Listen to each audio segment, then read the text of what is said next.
पुणी देखा शनि चलन 29/3/2025 मिथुन राशि भाई भाई मानकर 5-3, 6-3, 7-3 दशम शनि।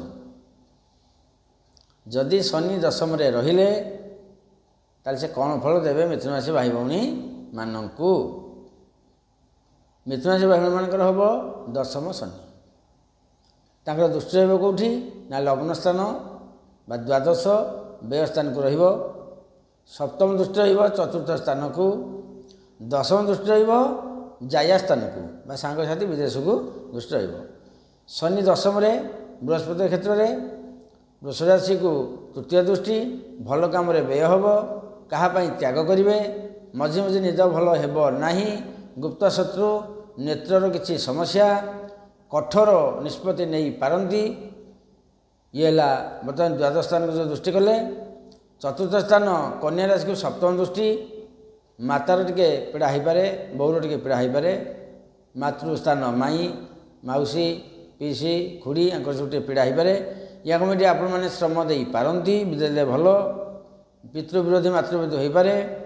एमतीक मातृ मानकर देहांत भी हो पारे जदि से भाया सिचुएसन थी देहांत भी हो पारे। दशम दृष्टि सप्तम स्थान धनु को कहले कौन हम ना अविवाहित मानकर विवाह योग रही स्त्री सहित संपर्क उत्तम आसूची। नूतन व्यवसाय आरंभ करेंगे सांगसाथी नूतन सृष्टि हेबे नुआ बंधु जोड़ा हेबे।